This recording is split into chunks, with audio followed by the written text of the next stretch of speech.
Hey everyone, I am so excited to be here today talking about my favorite organ in the body, the liver. I love talking about the liver because I believe the liver is just as important as the brain when it comes to your health and wellness.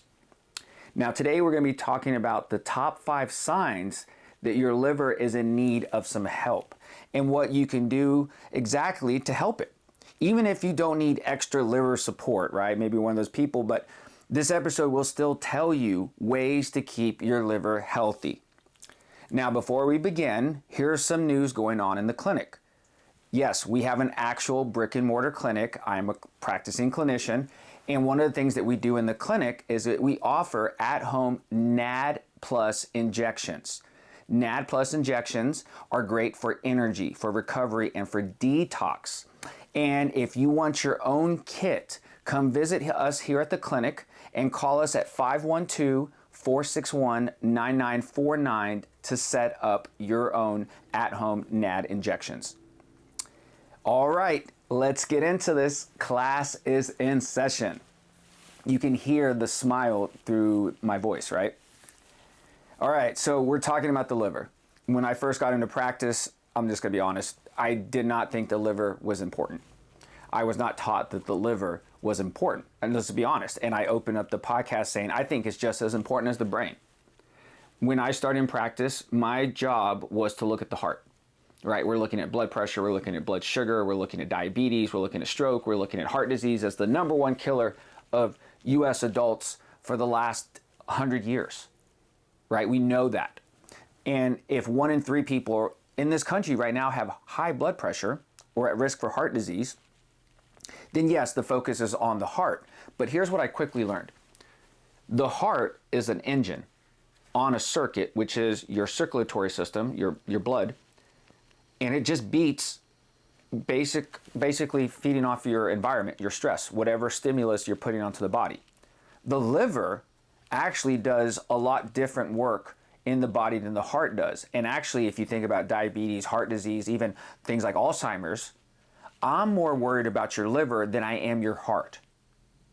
And it's really backwards to think about that because here's the stats. 1 in 3 people in this country have heart disease. 1 in 3 people in this country have prediabetes.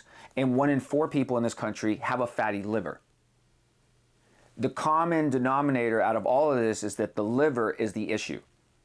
Because let me just be very honest. The liver is going to be the first thing that affects your energy and vice versa. So let's start off. The first sign that your liver needs some help is that you feel sluggish. I have a lot of people that come and see me in the clinic, in the Nurse Doza clinic. We have for years helped people with weight loss. That is probably the most, I think that was the biggest thing that people came and saw us for initially, right? And then it became, I would need help with my hormones, I need help with my gut, I need help with my digestion. And I was not, like I said, I wasn't trained on the liver, and I was not trained on the gut. We understood that the gut is the second brain. I was taught that. I understood, that it's part of your digestive tract, and so is the liver. But I didn't connect your digestive tract to energy. We were just taught that food goes in and then poop comes out. Right? And you get some energy from that whole process. That's essentially why we eat. If you think about that as still being true, that is true. But here's the thing, that process of you breaking down food and pooping and peeing it out after you used all the nutrients, that process can be very taxing on the body. I think food in general, like eating food, is very tiresome on the body. The body does better when we don't eat. I'm just gonna be honest. And if you think about your energy levels throughout the day, I'm going directly to your food because we're talking about the liver, we're talking about your digestive tract, we're talking about how you process food for energy. This is called your metabolism. If your metabolism is off in any way, your liver is off and you feel tired. It's as simple as that. Every single doctor and practitioner across the country will agree with me. But the issue is, how can you tell that someone's sluggish? Just by simply looking at them or talking to them. I ask the simple question for every single one of my clients that come in. How often are you tired? Are you tired in the morning? Are you more tired at night? Are you more tired at 2 p.m.? If you need energy, right, and you're feeling sluggish, I'm saying, are you tired all the time? Do you go to bed tired? Do you wake up tired? They say yes to any of those questions. I say you shouldn't be tired. The honest truth, the human body was meant to thrive. We are a well-oiled machine. A well-oiled machine that's powered by sunlight, powered by water, powered by sleep, powered by good people in our community, powered by the nutrients that we get from the soil and the food we eat, right? And if you think about the environment that we live in on a constant basis, fluorescent lights, smog, polluted tap water, right? All the microplastics you could imagine in your yoga pants. And if you think about our body being able to respond to all that stress, the liver is what's going to respond to it.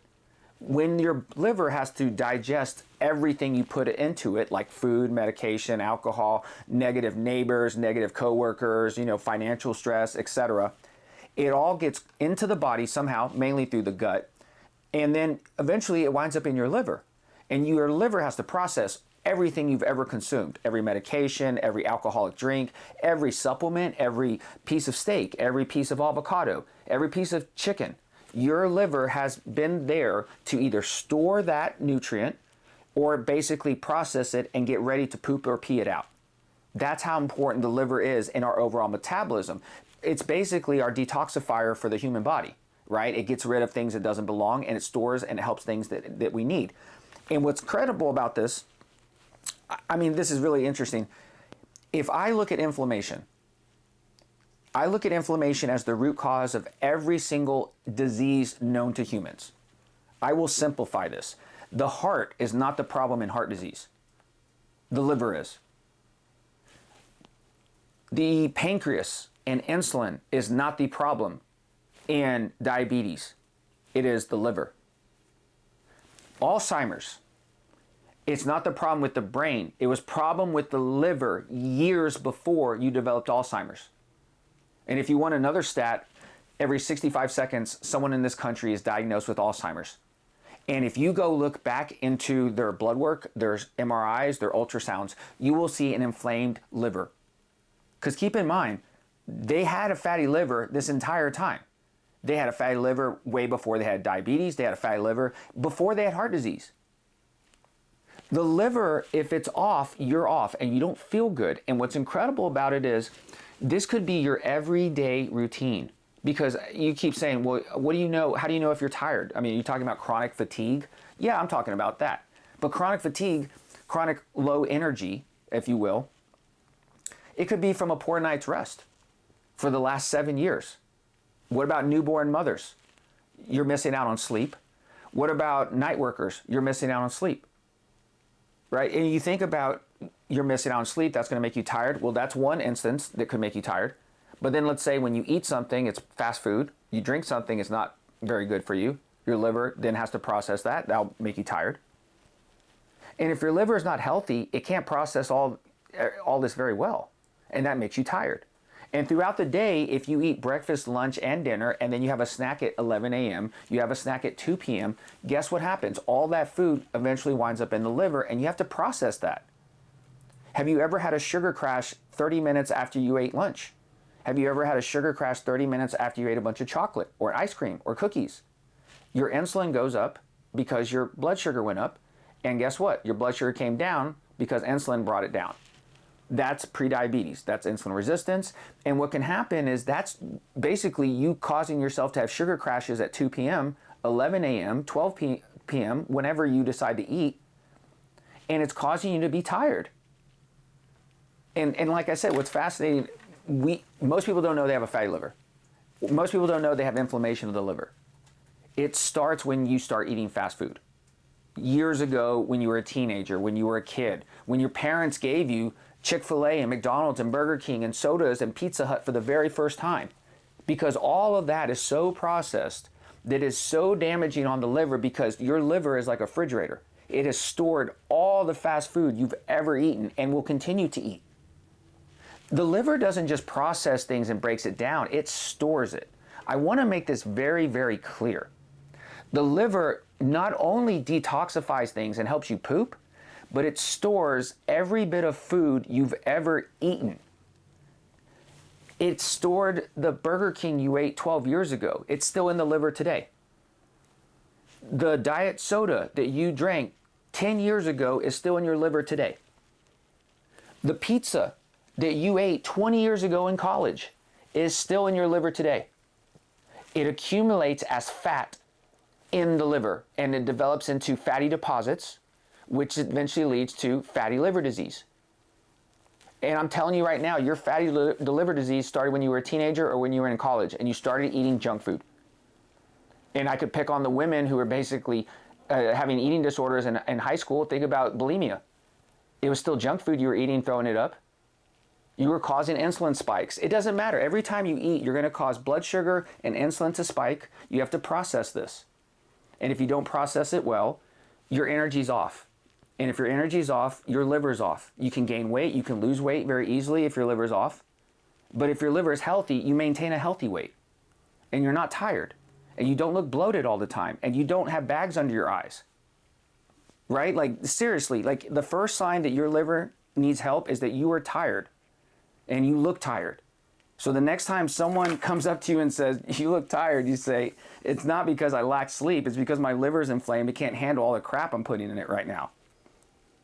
Seriously. Oh, and there's one more study I can show you here that fatty liver disease is directly linked to insomnia. Just FYI.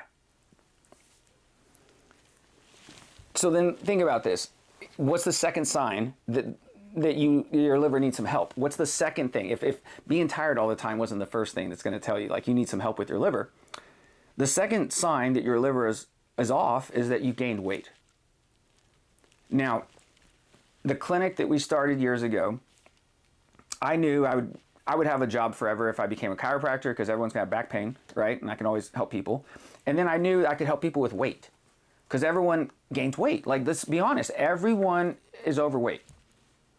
In the United States, obesity is a huge problem in this country. In the world, obesity is an epidemic, and it's not stopping. Obesity is affecting our children. There are children now growing up obese in the United States. It's not that we're running out of food, it's that our kids are eating way too much of the wrong food. I am worried about obesity because I know obesity, you have liver disease. Like they go hand in hand. When you gain weight, that means your liver is inflamed and it's off. And we've talked about this in all our videos. This is the reason why we led with the idea that you need to take care of your liver, because this is how I get most people's attention. Most people come and see me because they want to lose weight. Let's be honest, right now, you're probably looking down your stomach right now. You're like, I could lose another 10 pounds. Very simple, right? This is how you do it. You take care of your liver. And you say, well, no one ever told me to take care of my liver. Well, here's the thing. If your liver is damaged, inflamed, it's full of a bunch of junk food, it's full of a bunch of alcohol and medications, there's no way that your liver can function the way it should. The liver's main job is to reduce inflammation in your body. If you're inflamed, you've gained weight. It's not like your foot gained weight, your belly gained weight, right? Your fat cells, right? Right where we hold on to fat cells, our belly, our midsection, our torso, our chest. When we gain weight, those fat cells get bigger, okay? They get more inflamed.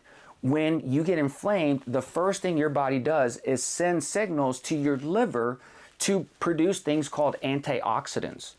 Antioxidants like glutathione and N-acetylcysteine basically detoxify the inflammation in the body from all the crap that you're doing to it. And if you do too much damage to your body and your liver's not healthy enough to make these antioxidants, you gain weight. Simple as that. And what's incredible is people will come and see me because they gain 10 pounds, 20 pounds. They can't lose that 15 pounds. I've tried everything. I've worked out harder. I eat different. I tried keto, paleo. I've tried everything. What is it? Why can I not lose this weight? And the first thing I tell everyone is, it's your liver. No way, I'm not diabetic, I don't drink alcohol, I'm like, it's your liver. Why do you say that? I'm like, because you eat. Like, it's always gonna be your liver. Like, you eat way too much. We're not designed to eat 2,000 calories a day.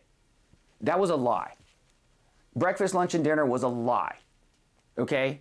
There's no such thing as brunch. That was a lie. That was something made up to sell us more food. Seriously. Go look at the history of breakfast cereals And none of those cereals ever had anything nutrient in it at all. No nutrients in cereal. They had to put vitamins into Chex cereal and Cheerios, and they had to fortify the cereal because when cereal came out, it fed all the poor people in the country. Okay? Because it's a poor person's food. I mean, it's literally made from corn, right? You can make it ever. It's abundant. Well, guess what? That corn has no nutrients in it. If you ever like seen corn after you ate it, it comes out exactly the way it goes in. There's no breakdown. There's no nutrients from corn. It's pho, right? So you imagine that all of our cereals have no nutrients in it, and our kids are being fed that every single day as the most nutrient dense food to start their day. You're feeding all these kids no nutrients and contributing to childhood obesity. And what's incredible is I could make the case that all these kids that are walking around at 8, 10, 12 years old overweight already have a fatty liver. The 1 in 4 adults that have a fatty liver, the fatty liver started when they were a kid. Let's go back to grade school. Okay, my kids go to grade school. They go to public school. My kids go to public school. And when I go eat in their cafeteria, you know what I see being served to my kids? Chicken nuggets, pizza, burgers, hot dogs, tater tots, French fries, milk. None of that is good for a child's body. Humans were not designed to consume cow's milk. Cow's milk are for cow. Human milk is for humans. Why on earth are we feeding our kids junk food and accepting that this is the normal? This is okay because, you know, that's what we can afford, that's what's available, that's what is the norm. It's not normal to drink Coca-Cola for breakfast. It's not normal to drink a Starbucks full of 50 grams of sugar and milk that's going to destroy your liver and cause acne and cause hormone imbalances and cause weight gain. But see, here's the problem. If you come and see me, the reason you came and see me is because you gained weight and you don't feel good and something's off and you can't figure out how to lose that 15 pounds. And I'll tell you, well, you got to do something for your liver. Okay, well, what do I do for my liver? I didn't know it was my liver. My lab said everything's fine. You know, this is what you got to do. In order to help out your liver, you basically got to help out your fat cells. Now, this is what's incredible. Recently in science, they found out that your fat cells, the same fat cells that I'm talking about that make you gain weight, those same fat cells are an organ, just like your liver. Your fat cells, your adipose tissue, those fat cells around your belly are living, breathing organs that make hormones and other types of signals called cytokines, adipokines, that basically are like hormones that go to your brain and help you with energy production and metabolism. Let's talk about leptin and adiponectin real quick. What's fascinating about semaglutide, Ozempic, all the GLP-1 medications is that it's helping people control their insulin. That's the problem with people gaining weight when they become insulin resistant, which 1 in 3 people in this country, I would probably say 1 in 2 people in this country are insulin resistant. When you're insulin resistant, you cause inflammation in your body. The inflammation unlocks the ability for you to basically gain weight and put on weight and gain more weight and deposit more inflammatory things into your body that's going to cause you to gain another 15 or 20 pounds. The liver reduces all this inflammation and helps you lose weight, period. Your fat cells are an organ.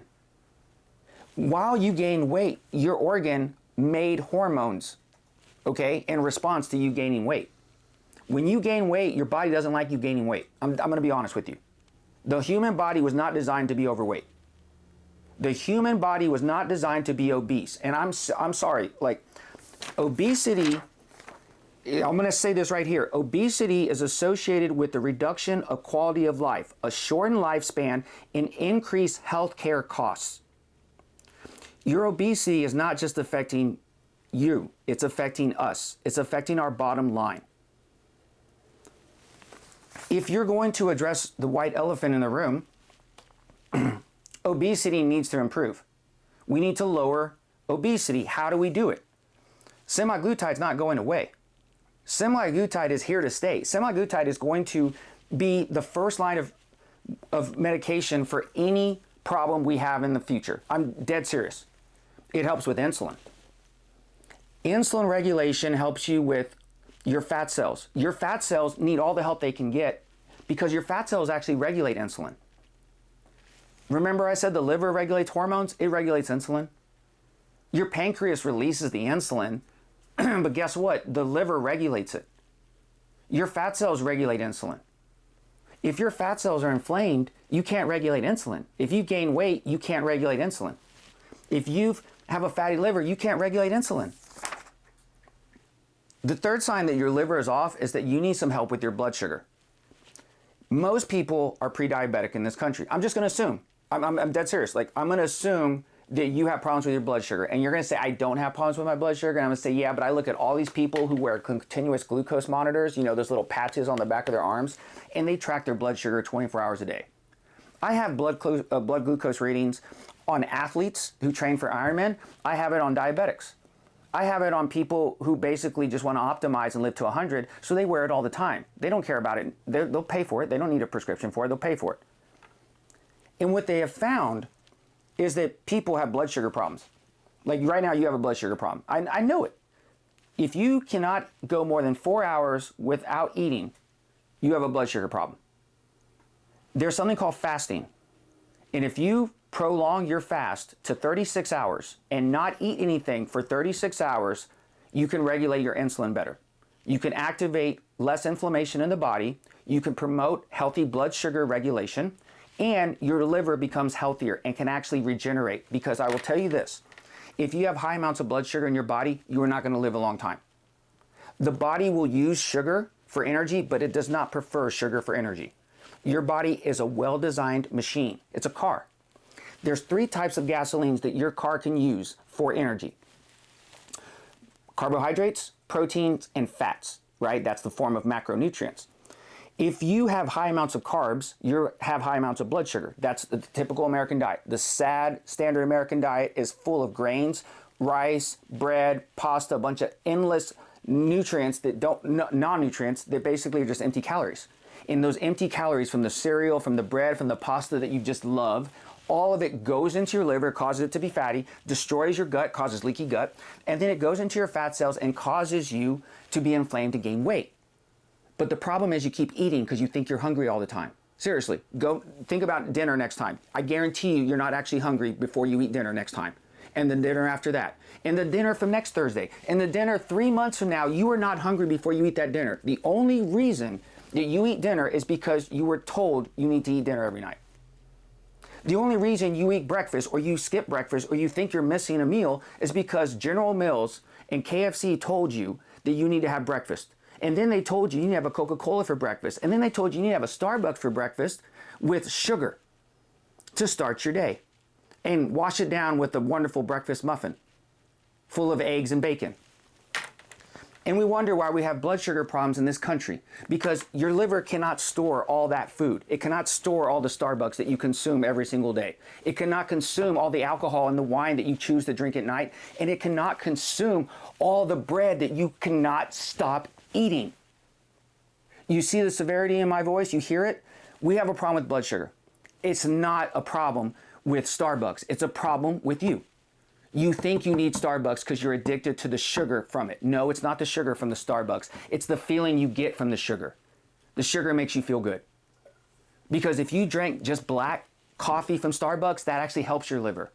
That helps your blood sugar. There's no sugar coming from black coffee coming from Starbucks. But no one wants to drink black coffee. No one's getting into the drive-thru at 7 a.m. waiting for a venti full of black coffee. No, they want the $12 sugar whipped cream laced Frappuccino to give me the energy I need to be my best when I show up to work. Wrong. It's all wrong. It's all wrong. And if you wonder why we're doing this to ourselves, you're doing it to yourself. You're doing it to yourself. It's not, you can be on semaglutide your whole life. You have to be on semaglutide your whole life if you keep drinking Starbucks with creamer in it. You keep eating all the bread and the pizza and the cheese and you say, oh, but it tastes so good. Well, guess what? You're never going to lose the weight. And that's how I get through to people. You want to know something that's really fascinating? The fourth sign that your liver is off, your focus is off. Let's talk about dopamine real quick. Dopamine is a hormone. Dopamine is our happy hormone. It's our focus hormone. It's our ADHD hormone. It's the reason why we're addicted to sugar. It's the reason why we're addicted to heroin. It's the reason why we're addicted to sex. It's the reason why we're addicted to working out all the time. You love dopamine because dopamine gives us focus and motivation and pleasure and reward. And it's a double-edged sword. I know it. But it's a hormone. You can't get rid of it and you need it. And guess where dopamine comes from? Your gut. Here's what's fascinating. If your gut is off, you have constipation, you have diarrhea, your mood is off. We know that serotonin comes from your small intestinal tract. 95% of your serotonin comes from your small intestinal tract, and majority of your dopamine comes from your gut. If your gut is off, your mood is off, and you can't focus. And guess what feeds a really bad leaky gut? Sugar. Once again, the problem is sugar. The body was not designed to handle a lot of sugar. Carbs, rice, pasta, bread, all turns into sugar. I could make the case that cheese turns into sugar too, okay? So if you're thinking about all of that, fueling your liver, fueling your gut, destroying it basically, then you're not gonna make any dopamine. And you know what's really fascinating on a side note? People say they're addicted to sugar. I'll call them out on it. You're not addicted to sugar, you're addicted to dopamine because chocolate is the only way to get your dopamine up. Starbucks is the only way to get your dopamine up. Nobody wants to go to a job that kills them for 30 years in a row. Nobody, I mean, I hear about some of the corporate layoffs. I mean, they basically fire you by not letting you be able to log into your laptop. I heard someone the other day got interviewed by an avatar, not even a real person. No wonder people are walking around hating their lives because they show up every day to work knowing they're not making a difference. And then they're eating a bunch of crappy food because they're overstressed, they don't feel valued at their job, and they got to get up and do it again, and they're exhausted. They're exhausted from doing this, and so what they do on Friday and Saturday night, they celebrate. They go out to the Mexican restaurant, they have a couple margaritas and a little bit of enchiladas because you know what? I deserve it. And I say, no, that's not what you want to do. If your focus is off, if your blood sugar is off, if your liver is off, if your weight is off, if your gut is off, the last thing you want to do is keep eating bread. The last thing you want to keep doing is eating sugar. But we do it. So then I say, okay, well, how do we control the situation better? How do we control dopamine? Find something to support dopamine. A great way to help support dopamine is fix your gut. We have a bunch of episodes on what to, I mean, literally, if you would ask me 2 years ago how to fix your dopamine and how to support it, I would say take supplements. We have our Bliss by MSW Nutrition is one of my favorite supplements to help with dopamine. Our Zen helps with dopamine. I mean, that's me personally saying this. And now I'm saying you got to fix your gut if you want more dopamine. If you want to beat the sugar addiction, you got to fix your gut because it's coming from your cravings, basically. We can go into that later, but geez. And here's another thing. Dopamine actually increases brown fat. I just got to throw that out there. This is so fascinating. Dopamine literally regulates insulin and brown fat production. We do not understand it. So if someone has ADHD, if someone has obesity, dopamine is basically insulin's friend. Leptin, insulin, dopamine, these are hormones directly coming from your pancreas, your gut, and your adrenal glands. And what they're all doing is they're helping regulate all the food you're eating and your energy production from it. And all of it can be off. And if all of it's off, the one thing that's going to regulate everything again is the liver. Like, don't be confused. Like, is it insulin? Is it leptin? What is this guy talking about? Keep it simple. If you want better hormones, regulate your liver. If you want better blood sugar, regulate your liver. Fifth sign that your liver's off, sleep. You want better sleep, regulate your liver. There's direct links. Shortened sleep directly is linked to increased risk of non-alcoholic fatty liver disease. Sleep duration less than 6 hours puts you at higher risk for fatty liver disease. Period. Go to bed earlier. You don't know how to go to bed earlier? We got a podcast. Teach you how to go to bed early. Whole nighttime routine. All right. Let's wrap this up. I am passionate about the liver because no one's talking about the liver the way we are. I've heard everyone talk about the liver. Trust me. I haven't even gotten into the genetics behind the liver. I haven't gotten into the methylation pathways. I mean, I could tell you about amino acids for the next 3 hours. I'm trying to keep this as simple and not trying to get mad, but I am frustrated. I'm a family nurse practitioner and a chiropractor here in the state of Texas, in one of the most unhealthiest states in the country. Outside of Austin, which we live in as a bubble, Austin is a healthy city, but outside of Austin, the rest of Texas is very overweight and unhealthy. And they all have fatty liver, and they all have diabetes. And most of them look like me. They all have brown skin in the valley, and they're all very unhealthy. And all they're being told is tortillas, rice and beans, sodas, beer, it's all fine. It's part of being Hispanic, part of Mexican-American and all that stuff. How is diabetes part of my culture now? How is fatty liver disease part of my culture? Is that what my kids are gonna grow up to be? Is, oh, you're Hispanic, your last name has a Z in it, you're gonna have diabetes and fatty liver disease and Alzheimer's and heart disease because you're brown. I don't buy that. Lifestyle always trumps genetics. Diabetes does not run in your family. The problem is your family doesn't run at all. Go outside, exercise, eat right. When you're hungry, take care of your liver and get some sunlight.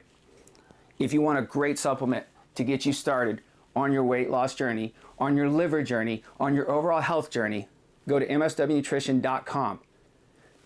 Take our liver boost. Use code NurseDoza. You got a code now, you got a discount code. Use it for any of the supplements. Get the berberine while you're at it too. That helps with blood sugar. Now, remember, you got this, okay? This podcast was meant to basically be a motivator, to be an eye-opener, if you will. No matter what the situation is, I believe in you. I believe that you have everything you need to make the changes you need in order to feel better. Until next time, class is concluded. See you later.